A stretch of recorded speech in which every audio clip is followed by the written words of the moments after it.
Hello guys, and welcome back to Joe's Ventures, and today we're doing part 171 of our Planet Zoo mod spotlights, where we take a look at some of the wonderful mods people are making and use them to talk about some of the wonderful biodiversity that we share our world with. So today we actually do have quite an interesting assortment.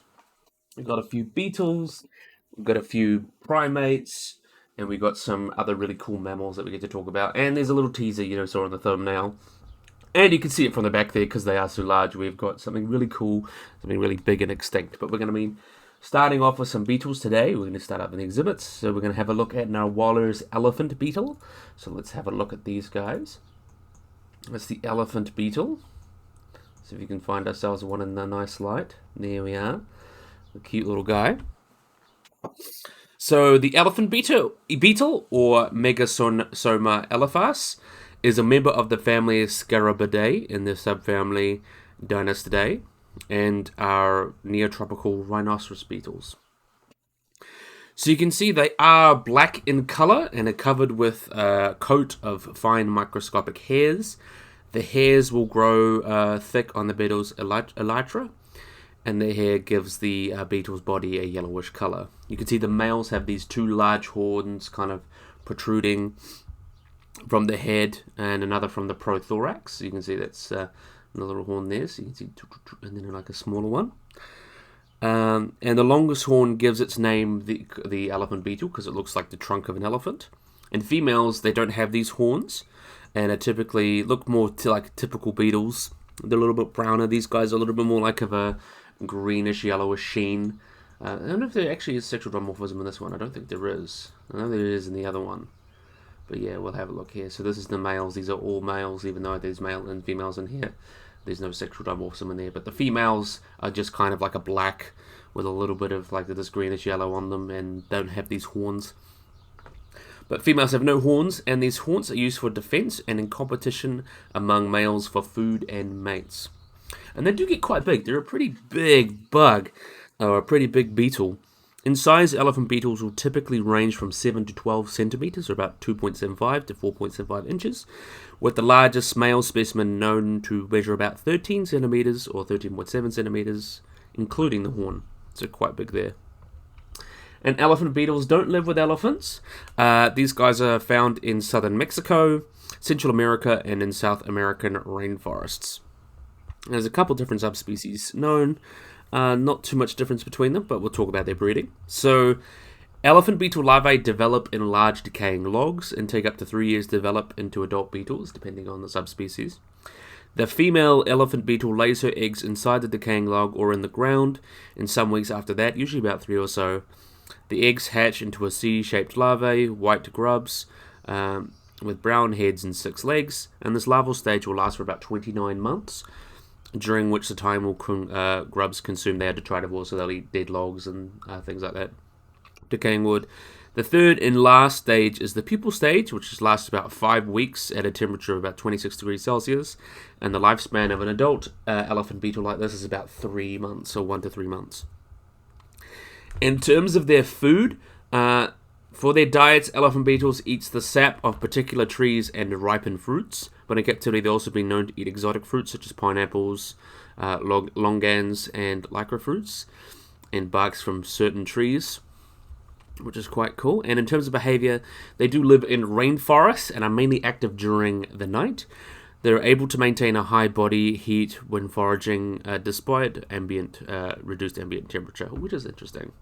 And elephant beetle populations have sadly been depleted because of the destruction of the rainforest, which has reduced their grounds for mating. Though in some countries as well, such as Costa Rica, Nicaragua, and other places in Central America, a male's head can be used as a charm necklace decorated with gold, and that obviously the killing of the males does hurt the population a lot. And it has been research into potential military use. So as part of a Pentagon-sponsored project, researchers of the University of California, Berkeley has implanted electrodes into elephant beetle pupae, and this allows some remote control of the adult's flying behavior. So that's very interesting. Remote control beetles, I'm not sure of the welfare of that. But yeah, they still are obviously wide range common species, but their hunting and deforestation does definitely hurt their populations. Let's have a quick look at the Zoopedia though and see if we missed out any other cool information. Weight 100 grams. Yep, one of the heaviest beetles in the world. They're the same. The cover. Yep. We mentioned that. We mentioned all of these, but the 100-gram ones, you can see the size. Let's see if we can find the size there. Yeah, 60 grams on average, but yeah, it's quite big. Quite big. So next up, this one was done by Nowaller. The next animal, the Trilobite beetle, another animal named off another one. So we've got the Trilobite beetle by Tosco DS. So let's have a look at these guys. So you can see that's a female, I'm pretty sure. So let's see. No, that's a male. So the males look like normal beetles like that, but if you look at the females, let's see if we can move over to a female. So that's a female there. Oh, sorry about that. Let's look at a female.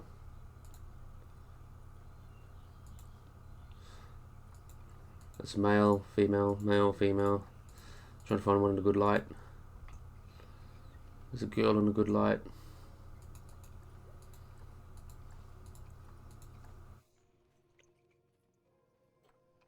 There we are, perfect. So this is a female. So very, very interesting. So they belong in the genus Platyodyrus, which is a genus of beetles in the family Lycridae.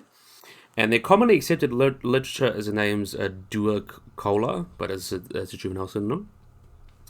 So the females actually retain a larval form as adults, so that are about 40 to 80 millimeters in length. And the females and larvae have a flattened, dark body with large scales over their heads, resembling trilobites, the extinct arthropods from the Paleozoic.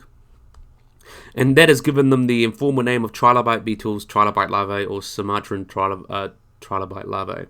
Though in contrast, you can see the males. We saw the males; they look like just like a normal beetle, and they can get about 8 to 9 millimeters, and or more like normal beetles. And species found in tropical forests in India and Southeast Asia. And although females resemble the prehistoric trilobite, the trilobite beetle evolved approximately 47 million years ago, which was about 200 million years after trilobites have gone extinct. And only females have this appearance. And the search actually, they saw these females, they're like, where's a male of this species? And the species male remained a mystery until Swedish zoologist Erik Mångberg published a research paper describing them in 1925. So that's a very interesting one. But let's look at this particular species, because there's a few different species. This is Paradoxus. Paradoxus is the most common one. And they're really only known from the Malay Peninsula, Borneo, Sumatra, and Javan Islands. So they do have a little bit of a wider range. Let's see if we can find it. You mentioned, and there's more. As I mentioned, there's 20 different species. This is what the kind of one. Female trilobite beetles can retract their heads into their shells, much like a tortoise. The reasoning as to why they keep their larval form seems to be it lets them save energy for reproduction specifically, avoiding metamorphosis and placing all its focus on breeding. And they can also emit a glow at the end of their tail, much like a firefly. So very cool little information about these guys there. So yeah, that's Trilobite beetle done by Tosco DS. Another really cool invertebrate that we get to talk about.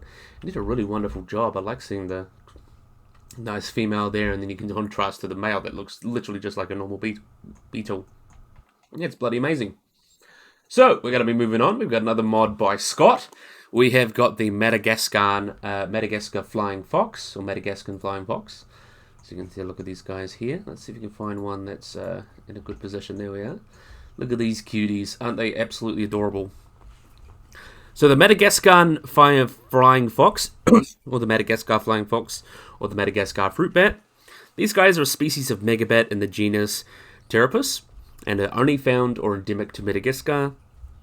And their native habitats are diverse, living in all sorts of types of forests and mangroves and things like that. And they are the largest species of bat in Madagascar, with a body length of about 23.5 to 27 centimeters, or about 9 to 10 inches, a wingspan of about 100 to 125 centimeters, or about 39 to 49 inches, and a body weight of between 500 and 750 grams, or about 1.1 to 1.65 pounds. And these guys, you can see, generally have a brown color, and the area of their chest and shoulders is golden to slightly dark brown. The wings are grey to black, and both male and females look alike in appearance, but it's noted that males are slightly larger than females. In terms of their ecology, they typically roost during the day in large trees in colonies of up to about 1,000, although 400 is a more normal number for a colony. The bats are noisy and easily disturbed, and if roused, the whole colony may move to an alternate roost site, and most roosts tend to be isolated trees in degraded areas. Their diet mainly consists of fruit juice, which is squeezed from the fruit by their mouths. In the process, many seeds are swallowed and dispersed to other areas and pass through the animal's gut, so they're really good at pollinating forests. Other tree products are also eaten, including leaves, flowers, and nectar. And they've also been observed eating to visit the flowers of the kapok tree, and is believed to pollinate this tree. That's quite interesting. And they're one of the most common bat species in Madagascar, and are found in all parts of the island except for the central highlands, ranging from sea level to about 1,200 meters in elevation. And they are considered vulnerable by the IUCN, as their numbers appears to be declining, with their greatest threats being bushmeat. However, under Madagascar law, hunting this species is only permissible during the months of May and August, and it is targeted both at its roosting sites or on trees where it's feed, and harvesting in many areas is believed to be unsustainable. It is taken as a substance food and also commercially, and because of this, it is also threatened with habitat loss, as a lot of the forest they live in is converted to agricultural land. And this bat is present only in a few protected areas, and in these it should receive some protection in hunting. So hopefully there are some more protections to help the species, but luckily they're still quite common, but that might not be a thing for long, which is a little bit tragic. But yeah, really, really cool. Nice to see some more bat species. Always love to see more bat species. Look at them chowing down on the food. Bloody amazing. Anyway, we're going to be moving on. We've got another mod by GreatCakes, really showing us how it's done with all these mods. We've got the common pantas monkey. So let's have a look at these guys. So as I mentioned, by GreatCakes. So the common pantas monkey, or Ethrocerbus pantas, also known as a hussar monkey. These guys are a ground-dwelling monkey that lives over the semi-arid areas of West Africa and into East Africa. So there's confusion onto whether they're valid subspecies and things like that. It was originally considered a member of the genus Ceropithecus, but now it's considered to be its own genus. And then it was kind of split into 3 species, which I'm not going to get into right now. But in terms of their description, the male common pantas monkey, let's see if it's a male, it's a female. We'll have a look at a male. That's another female.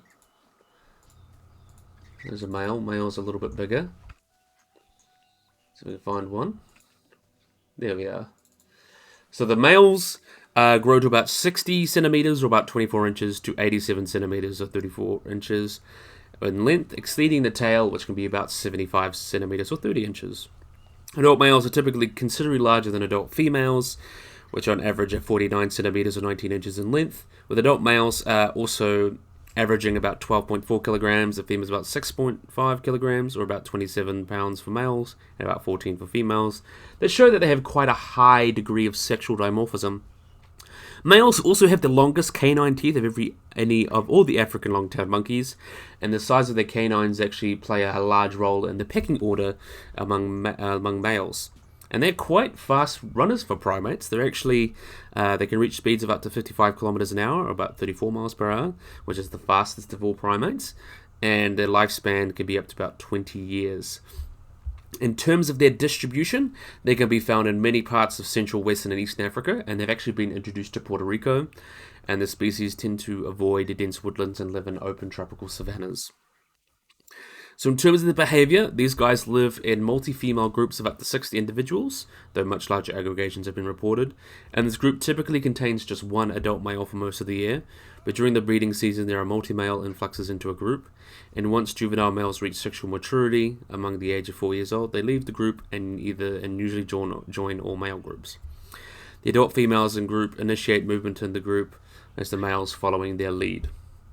And the common pantas monkey are quite generalist. They eat insects, gum, seeds, and tubers, which is actually a diet that is often something that's given to much smaller primates, which is interesting. In terms of their female socialization, variation in the female's social structure has been observed in different populations, and that depends on things like food resources, conflict between individuals, and high rates of conflict over dense but limited food, things like that. So it just depends on availability of food and things like that as well. But a conflict among females has also been shown to presence a recognition along matriarchal relatives. So if you have two females, often act differently towards each other, they're not being in conflict, and females will often reconcile with each other by sitting together and grooming. And while this behavior is observed even between unrelated individuals, those that are related to each other, or like aunts and sisters, and grandparents or grandmothers, they will kind of do it a little bit more. And dominant structure has relatively little effect on the probability of reconciliation occurring, even if the alpha female is the less reconciliatory of the females, which is interesting. And this is also common in other species of monkeys, such as vervet monkeys. And male socialization, mating is seasonal and often occurs in the wet season. During this season, when periods where females are not receptive, stable groups with one resident male and several females are the norm. This leaves an excess of males that either form male groups or live on their own, but during the mating season, resident males may be chased off by invading solitary males. This usually results in the formation of multi-male or multi-female groups shortly thereafter, as more males invade the group. A new resident male does not chase away subordinate invading males, but rather focuses on mating with females. At the end of the mating season, one male, multi-female groups stabilize, and one male remains as the resident male, and the others kind of do their own thing. And in some instances, submissive males may be tolerated by the resident male for short periods of time, but usually this doesn't last for more than several days. So young males have been observed leaving their natal group anywhere from about 2 to 4 years of age. However, one study showed that most juveniles left before they were 3, which is before most males reach sexual maturity. And this contrasts with earlier study that showed that leave later, so it's kind of studies, being contradictory. And the reason the males leave their group is also contested, with dominant males have been observed acting aggressive towards younger males in captivity. However, observations of wild puntus monkeys show young males leaving the group of which they're born without any aggressive behavior by males. So it could be just the captivity thing, which is interesting. And what's really interesting as well is these guys have a lot of calls. Let's see if we can have a look at the juveniles while we get a chance. Really cute, aren't they? So common puntus monkeys do have several distinct alarm calls that they used to warn other members of their group of predators, with different alarm calls being given to different group members, such as adult females, adult males, juveniles, and certain alarm calls to distinguish different types of predators. Unlike other primates, though, they really take refuge from predators in the trees, and this is most likely due to the relatively sparse tree cover in their habitat. And while they usually run on the ground away from predators, actually individuals have been observed to attack predators like jackals and wildcats, and this behavior has been observed in both males and females. And a little fun fact about these guys as well, we'll have a look at a female while we get a chance, an adult female. Really, really funny is that the relationship between the puntus monkey and the whistling thorned acacia is thought to have inspired the Lorax by Dr. Seuss. So that's a really cool little fact about these guys, and I do like the Lorax, great message, and Dr. Seuss is a great author. So yeah, it's cool that a real-life monkey, real-life animal inspired it, and I can kind of see it with the mustache and everything, like, because they got that little bit of fur going on. But yeah, so that is GreatCakeMods made that really wonderful puntus monkey. Next up, we've got the Rhesus macaque. Really, really cool species. So let's have a look at these guys. So the Rhesus macaque. Or Macaque meluta, if you say that, or the Rhesus monkey, is a species of old world monkey. And according to taxonomy, there is about, I think, 7 different subspecies. Was it 6 or 7? 6 to 9 subspecies described, but I'm not sure how actually true they are. Or how well they're actually defined. It's not really consistent, but they live in a huge range. They live basically from Pakistan right into central India and through into China and lots of countries in Southeast Asia, so quite a wide range. In terms of their description, the Rhesus macaque has kind of a brown to grey in colour with a pink face, which is bereft of fur. They also have, on average, 50 vertebrae and quite a wide rib cage. Its tail averages between 20 to 22 centimeters, or about 8.1 to 9 inches, and adult males measure about 23 centimeters, or about 21 inches on average, and weigh about 7 kilograms, or 17 pounds, while females are small on average, about 47 centimeters, or 19 inches, and about 5 kilograms, or 12 pounds, which is interesting. So rhesus macaques have a really, really huge range. They are native to India, Bangladesh, Pakistan, Nepal, Myanmar, Thailand, Afghanistan, and southern China, along with some neighboring areas. And they actually have the widest geographic range of any non-human primate, covering a great diversity of altitudes, living in grasslands, woodlands, and mountains up to 2,500 meters.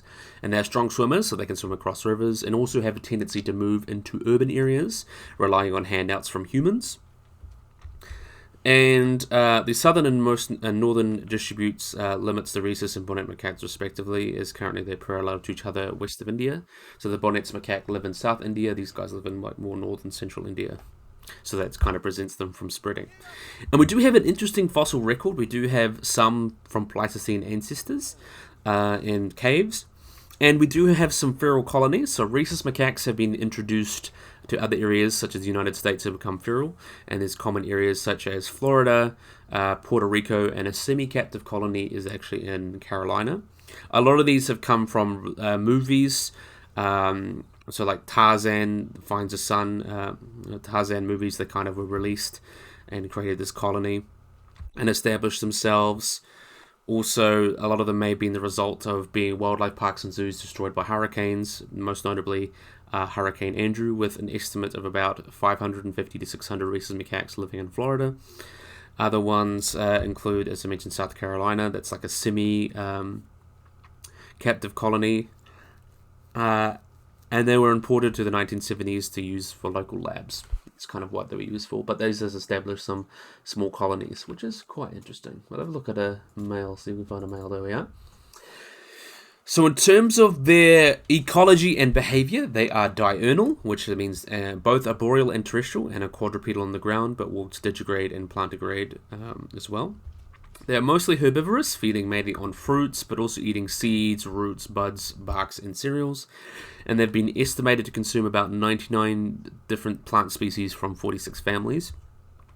Though during the monsoon season, they get much of its water from ripe and succulent fruit.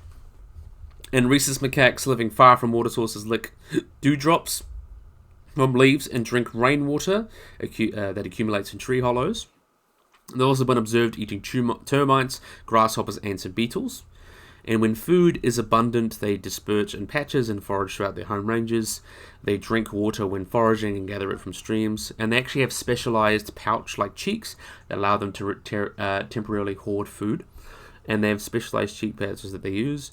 And they can also eat some vertebrates. That includes like spiders, adult and larva insects, lice, honeycombs, crabs, and bird eggs. And with an increase of anthropogenic land change, they've actually evolved alongside intense or rapid environmental disturbance and actually do well with human agriculture and disturbance. So they often will try and take food from people or rely on people or steal food from farms and things like that, which is quite interesting. And they've actually been quite important in a lot of research. They've been used a lot of research and demonstrated a variety of cognitive abilities, such as making judgments, understanding simple rules, and monitoring their own mental states. They've even been shown to demonstrate self-agency, which is quite interesting, which is a type of self-awareness. But we'll talk about group structures. So these guys live in quite varied groups. Like other macaques, they tend to live in troops between 20 to 200 individuals, both ranging from males and females. And the females may outnumber the males by 4 to 1. And males and females both have sexual hierarchies within these groups. Female philopathy, common among social mammals, has been extensively studied in rhesus macaques, with females tending not to leave the social group and have high stable matriarchal hierarchies, which the female's rank is dependent on her mother. And in addition, a single group may have multiple matriarchal lineages resisting in a hierarchy, and a female outranks any unrelated females that rank lower than their mother. Rhesus macaques are unusual, as that the youngest females tend to outrank the older sisters, and is likely because younger females are more fit and fertile, and mothers seem to prevent their old daughters from forming coalitions against her.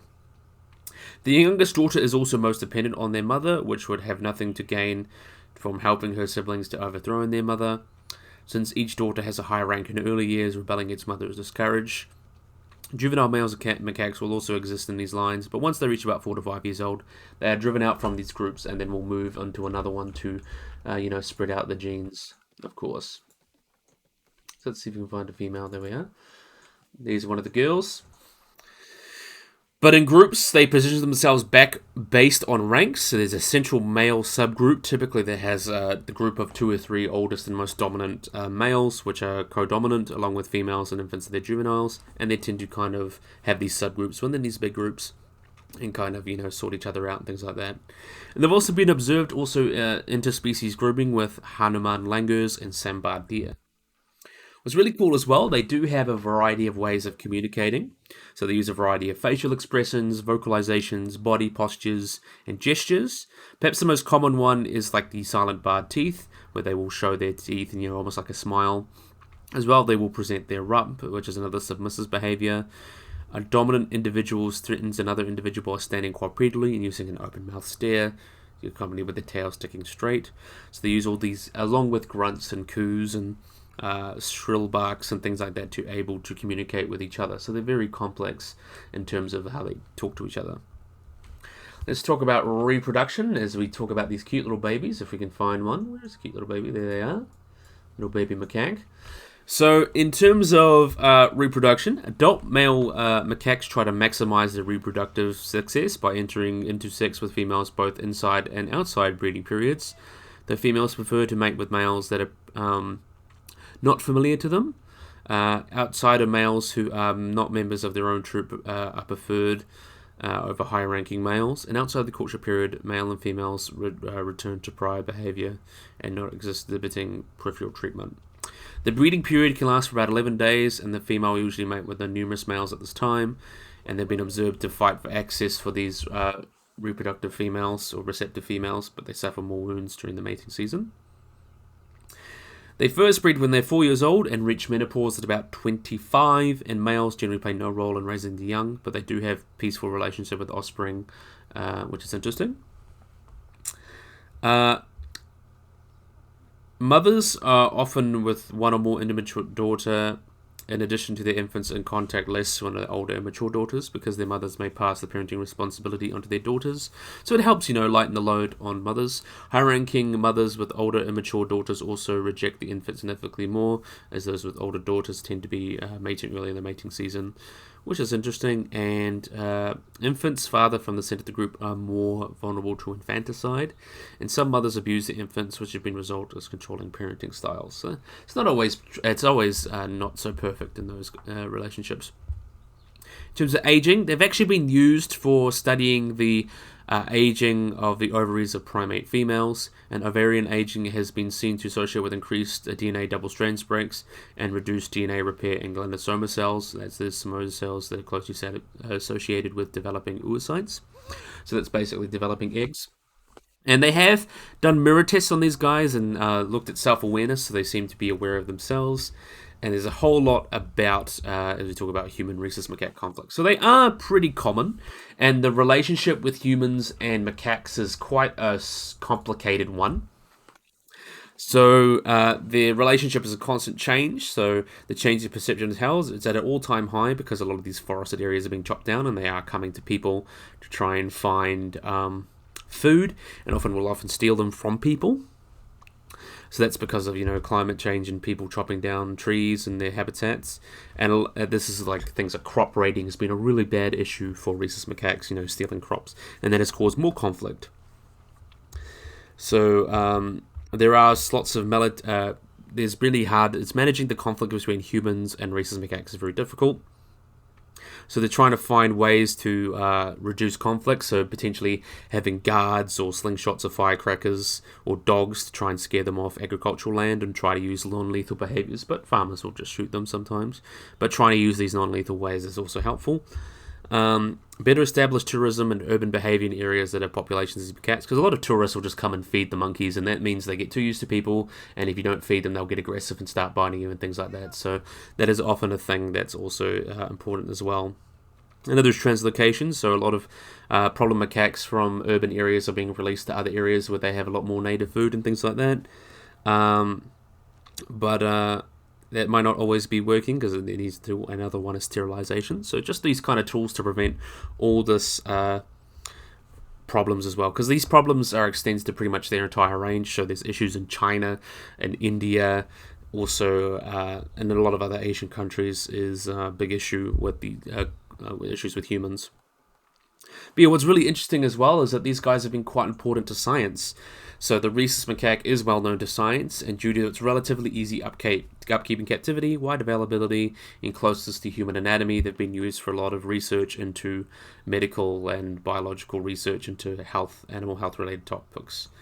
So it was given a name by the Rh factor, one of the elements of the person's blood group, which is interesting, and they've been used to develop developments for vaccines for rabies, smallpox, and polio, drugs to manage HIV, and understanding female reproductive cycles and the development of embryos.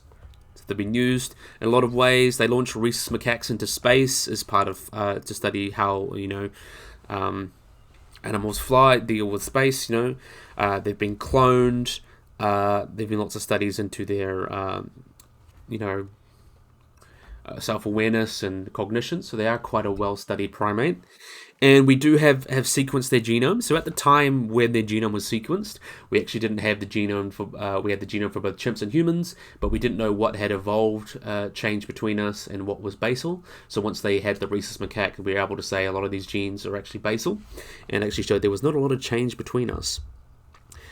And some other genes you can see are quite well expressed, such as the PKFP gene, which actually allows to better digest sugar or fructose, which is quite important for these macaques. And you can see like a lot of these adaptations and what they were used for and why they have become expressed quite highly, which is quite cool. And as I mentioned, because they're so common, they are considered least concern. They live in large numbers in a wide variety of habitats, including urban environments. They have the largest range of any non-human primate. They are considered locally threatened in Thailand because of habitat destruction and encroachment, pet releases of different species into the groups, and diluting the gene pool.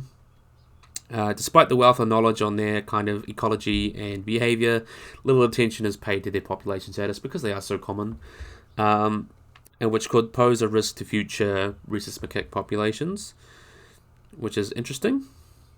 So yeah, they are doing, for the most part, okay, but we really don't know too much, actually. We know less than we probably should, if they're such a common species. But anyway, we are going to move on. So that's the Rhesus macaque. Next up, we have got, this was done by Mega Kebab. Next up, we've got Monsoon, has made another really cool mod. We've got here the northern white-cheeked gibbon.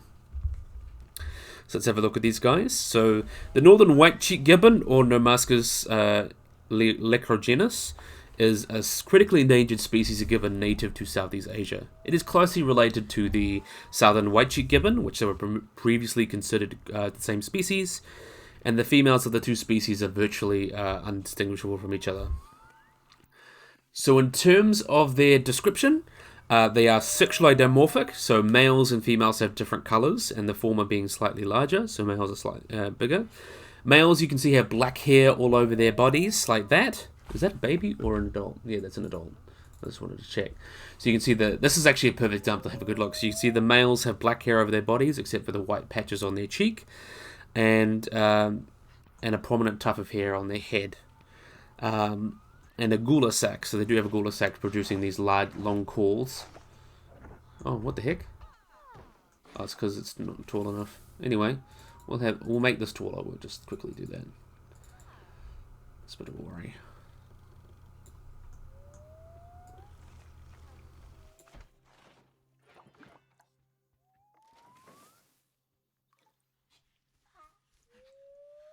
So that's another one. Anyway, we can have a look at the females. So the males, the black colors. The females, you can see a little bit more of a reddish tan color. Have a look at. So this is a female.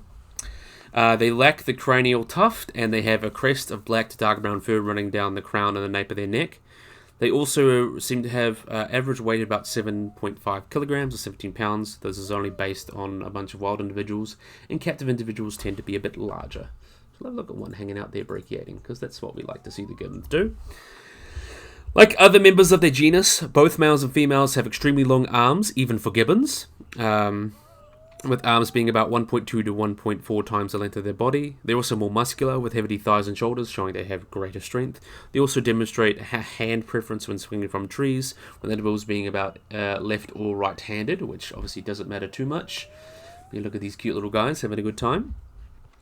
They do resemble, as we mentioned, the southern white-tailed gibbon, but they have slightly longer body hair and subtly different vocalizations, and the males can be distinguished by the shape of their white patches on their cheek. With the northern ones, they reach the upper borders of the ears and do not touch the corner of their mouths, whereas the southern species are only halfway around the ears and entirely surround at the lips.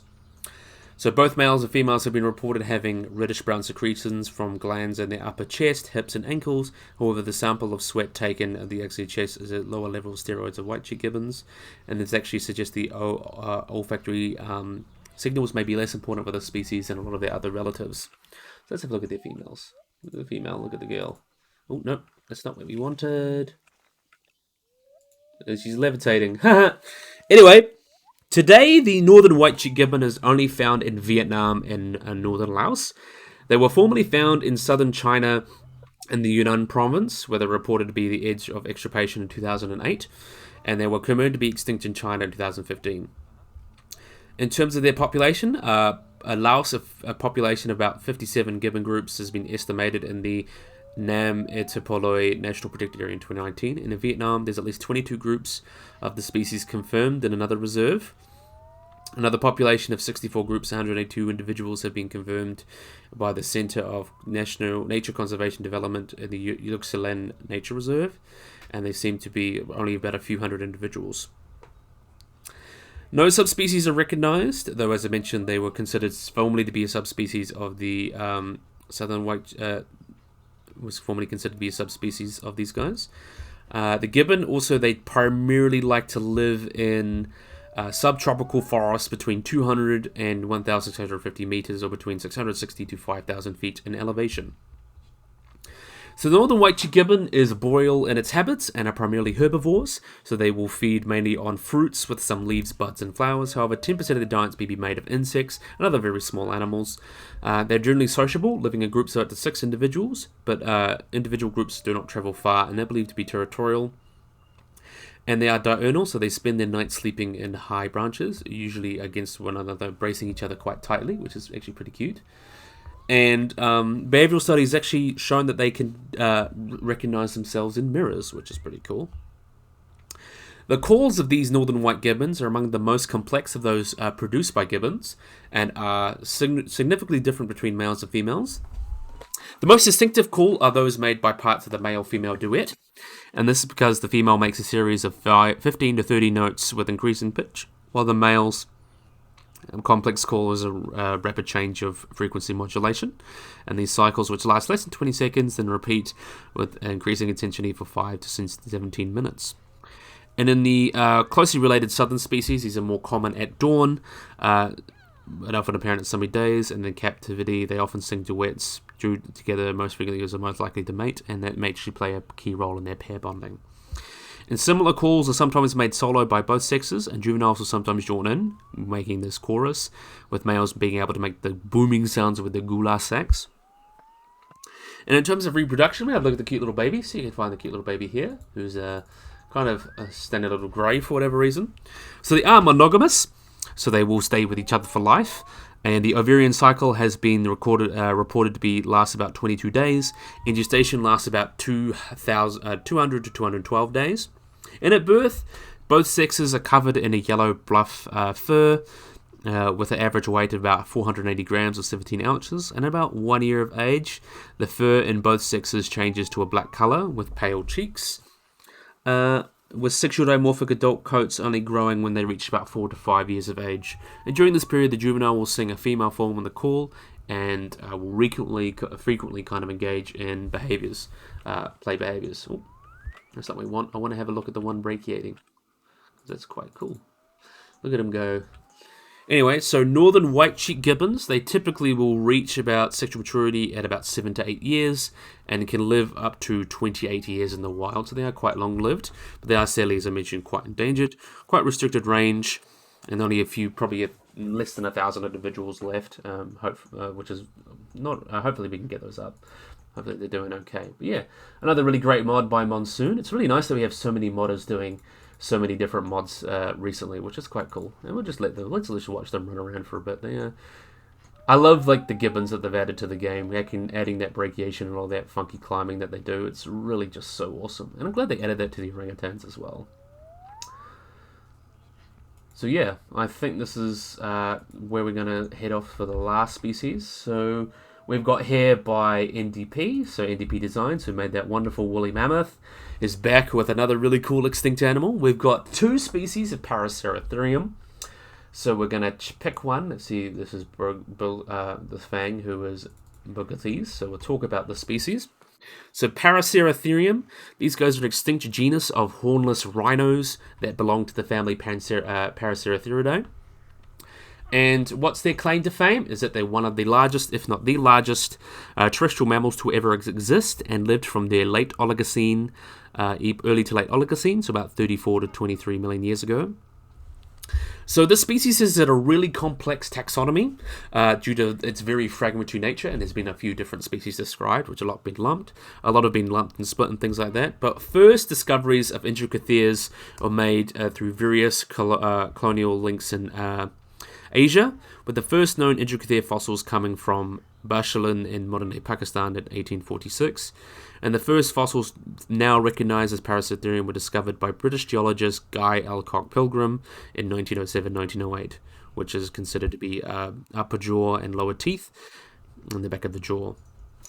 And in 1908, he used the fossils to base the new species Acinetherium, which is this species here, which is Bergaltes, which is was considered a waste bucket taxon, and was used for several other species of kind of hornless rhinos, many of which have since been moved to other genera.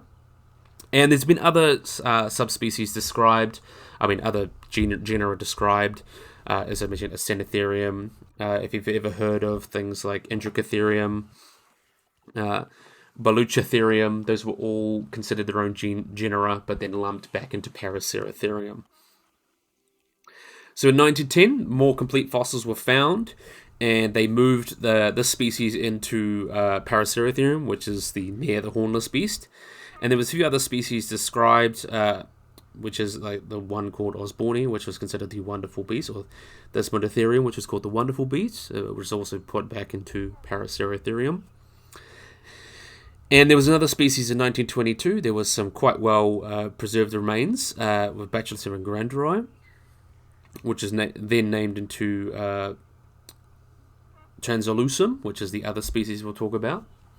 So this is the other species, the more complete species, and the larger one. That's not the other one. We want to find the big male. Where is he? There he is. No, that's not him. There he is. So this is the other species that we mentioned. Translorum. So Translorum was found in 1916. Already named it. There was a specimen that was already named as in 1923. So then it was lumped back into that. And then Grandi was also lumped into that as well. So a lot of species were named and then lumped back in those species. So talk about the species and synonyms. So the one that is considered the type species with the other species, Bergaltes, and then Grandi was kind of lumped in there as well. And there's, at the moment, considered to be 4 valid species, which is the type species mentioned before. Transoluricum, which is Intricatherium, which was lumped into Paraceratherium again. So this is Intricatherium. Provoni, who was also in Aloratherium, and Oregonensis, which was in Dragonotherium. And most of these are considered to be junior synonyms or duminous names. Some have even suggested that may be kind of sexual dimorphism, potentially, while the other species, Boltonensis, was actually the female, while Chancellorium is the male of the same species. There's a little bit, maybe that could be there, but they do come from different times and places, so it's really don't know exactly where the things are. But most recent species, there was actually one described in 2021, which is quite interesting. So the ones we have now are Bertelensis, Translorum, Hurricanese, and Lexanese. So those are the 4 different species today. In terms of evolution, though, we'll talk about a little bit about their evolution. So this is, I believe this is Zhong. This is the big male we have. Let's carry on looking. So in terms of evolution, they are a type of rhino, which includes a modern rhinoceros, and it can be traced back to the early Eocene with early precursors. So Rhinocerodontia contains three groups: Anodontidae, Rhinoceridae, which is the true rhinos, and Hecarodontidae. So they were a lot more diverse during the early kind of Cenozoic. You had rhinos that were long-limbed, semi-aquatic rhinos, and these kind of rhinos. The subfamily Indracotheridae, which Paraceratherium belongs, was first classified as the family Hecarodontidae in 1966.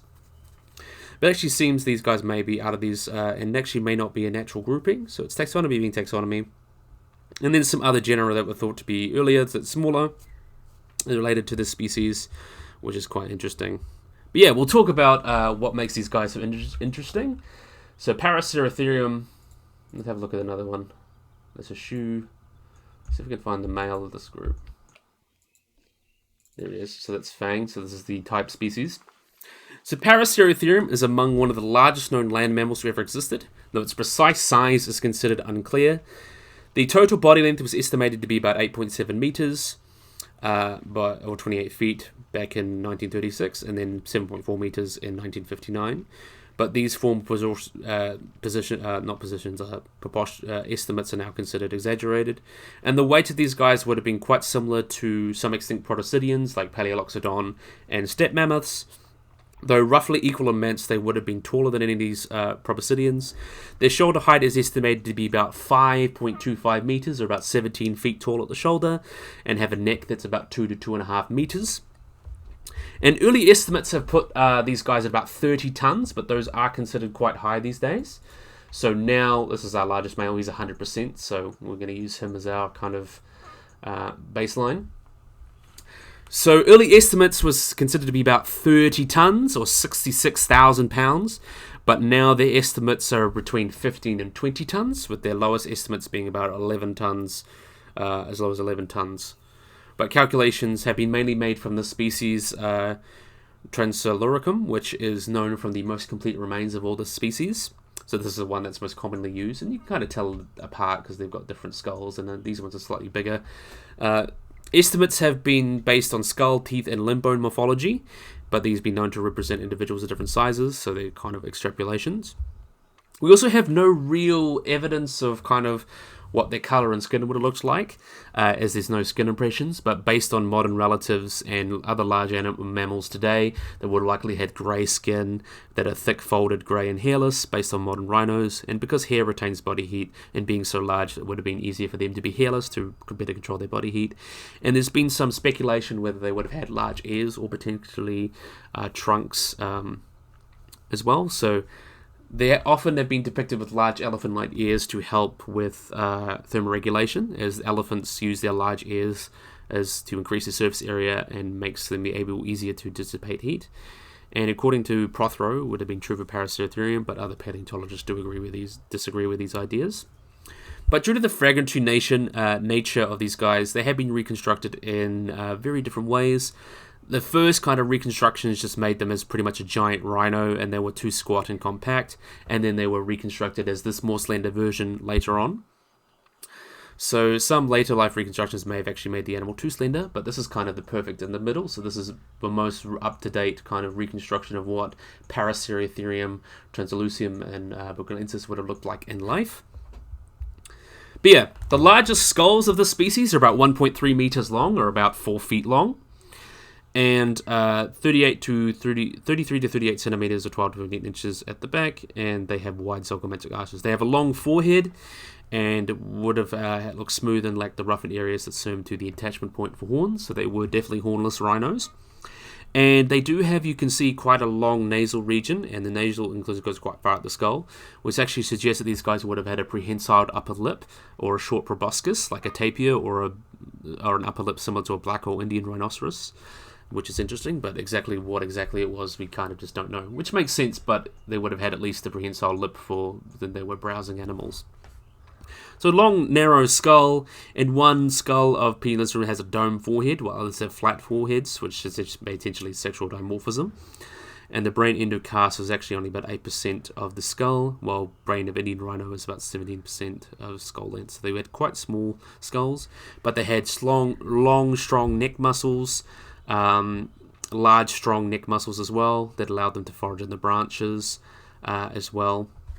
It's cool. And the main way you can kind of tell the different species apart is through the skull characteristics. So the other species, we'll look at the other species while we got a chance. So let's have a look. This is Bulgaris. So you can see they've got like much more of a boxy skull. They've got a shallow roof, things like that. Well, Lancelum has kind of got that unturned, more rounded skull. So it's kind of the way to tell them apart. As well, you can see that like much more rounded skull. They've got the other species got much more of a boxy skull. Those are the ways to tell them apart. But unlike most primitive rhinos, the front teeth were reduced to a single pair of incisors and have actually been described as tusks, which is actually quite interesting. And these incisors may have been larger in males, and they could potentially would have been used for, fighting each other, but would have most likely been used for food, breaking down food a lot better. And the features are found where the incisors injected different specializations, and each molar size was about the size of a human fist. And among mammals, they're only kind of exceeded by proboscideans, though they were relatively small for the size of the skull. And their lower cheek teeth were L-shaped, very typical of rhinos. In the postcranial skeleton, we don't actually know that much. No complete set of vertebrae of ribs or Paraceratherium have been found, and the tail is actually completely unknown. Their axis and atlas and axil vertebrae were wider than those of modern rhinos, with strong ligaments to hold up their large head. So they would have had a long, thick neck with a large head to help with browsing. So that's how they would use that. The neural spikes were long, and they actually formed a long hump on their back with neck muscles and nuchal ligaments holding up the skull. And their ribs were similar to those of modern rhinos, but their rib cage looked smaller in proportion to their long legs and large body, because these modern rhinos are shorter limbed. And the very interesting as well, like sauropod dinosaurs, Paraceratherium had hollow parts in their bone and their presacral vertebrae to help lighten their skeleton, and the last vertebrae in the lower back was fused to the sacrum, which is very similar to modern rhinos. So they do have similar adaptations to rhinos, but also actually sauropod dinosaurs. So that's kind of a great example of convergent evolution. The limbs, as you can see as well, are quite robust, so they would have supported the animal's weight. As I mentioned, they could weigh up to about 20 tons, and it's actually convergent to how big with elephants and sauropods, as they would have been likely large and slow-moving. And unlike such animals which tend to lengthen their hind limbs and things like that, Paraceratherium actually has short upper limb bones and long hand and foot bones, similar to running rhinos of which they come from. And some foot bones are almost 50 centimeters long, and the thigh bone is about 1.5 meters, which is a size only extended by some sauropods and elephants and dinosaurs, which is quite interesting. The thigh bones are very pillar-like and are much thicker and robust than other species of rhinos, and they were held in a column-like position to the bent, as in smaller animals, which reduce the need for large limb muscles, and the front limbs have 3 toes, as you can see there. So we'll have a look at the cute little babies of the different species, and you can actually see the difference. So this is Burgalese, he's got the little bit more rounded skull, boxy skull. Looks very, very cute, doesn't he? I love these guys. Absolutely adorable. NDP always kills it. So in terms of the Bailey biology, as I mentioned before, there has been some debate over how they would, not stop themselves from overheating. According to the Prothero, the best analysis or best analogues would have been large mammals today, such as elephants, rhinos, and hippos. They potentially could have been resting in the shade or wallowing in water and mud during the day. They also would have mainly foraged at night, potentially. Because of their large size, they would have been able to run and move quickly, so they would have been able to cross large distances, though. And the estimated animal as big as an Indracothere would have been quite migratory and moving around all sorts of different places and need very large home ranges or territories of at least 1,000 square kilometers. And there would have been little room in Asia for many populations or a multitude of many identical species, which is in principle considered as competitive exclusion, which explains why black and white rhinos, which are black rhinos are browsers, white rhinos are grazers, to live in different habitats. So it's, mum and baby, it looks like. So have a look at another different baby there. You can see this Transilorum baby with the more rounded face. Really, really cute. So most terrestrial predators in their habitat was actually very small and no bigger than a modern wolf, and would have posed no threat to Paraceratherium, though they would have been vulnerable to their young. Bite marks from different species actually showed the adult Paraceratherium may have been preyed upon by a large 10-11 meter crocodile called Agorasuchus. And as in elephants, it's believed to be the gestation period of Paraceratherium would have been quite long, so they potentially would have been pregnant for a couple years. And they would have had long lifespans. They thought to also live in small herds of about 20 females and their calves, and protected by predators, and also proposed that 20 tons may have been the natural limit for mammals to get on land. The Paraceratherium may have reached this limit, though Paleolexodon nemendus may have been a little bit bigger than that. I think the highest estimates put them about 22 tons, potentially up to 30 tons.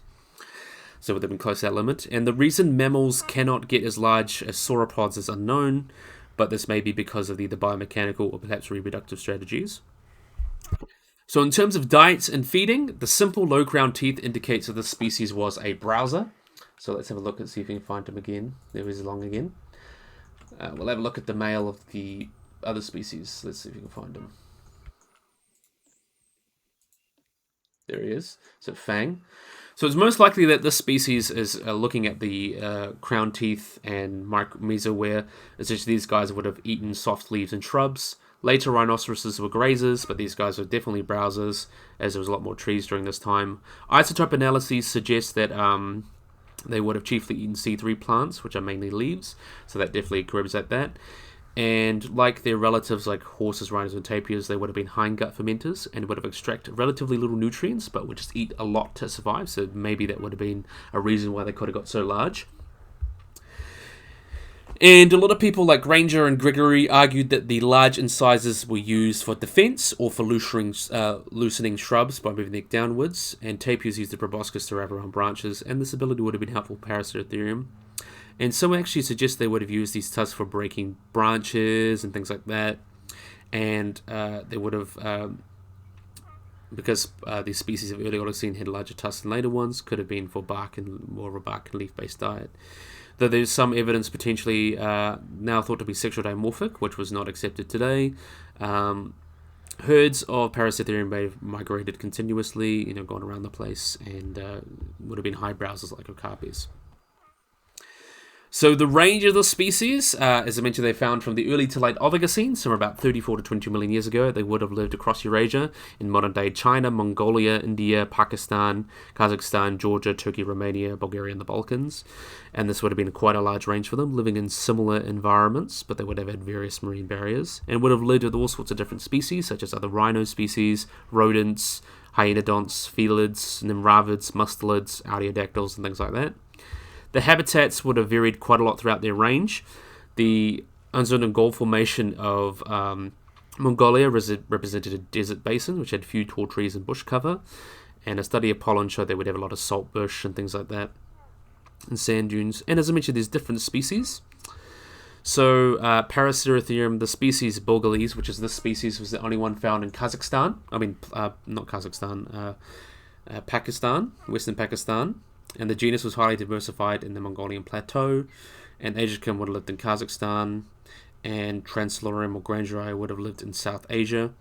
So these guys would have been found in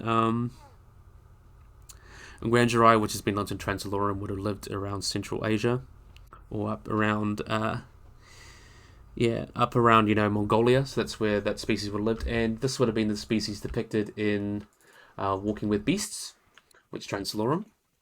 Bulgalese lives in Pakistan. These guys lived in Mongolia, so it's the best way to tell them apart. And the reason they are extinct. So we actually don't really know why they became extinct. The reasons, they would have been around for like 11 million years, but it's unlikely that they would have gone extinct just for one reason. Theories include their large size, which was relatively outdated, concepts of climate change, things like that.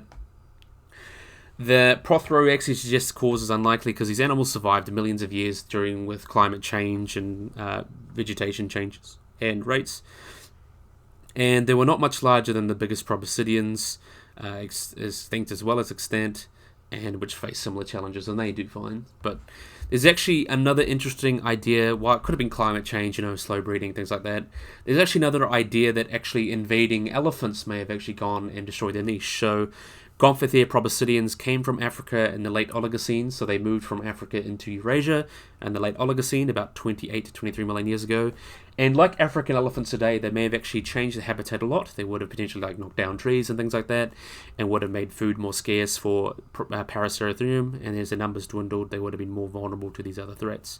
So Protho has also pointed out they have not known to generally coexist with Paraceratheres, and there's no known occurrence between Paraceratheriums, Paraceratheres, and large Dinotheres, so things like Dinotherium, which is actually they would have actually occupied the same niche, typically, being large, browsers, and would have likely been competitors.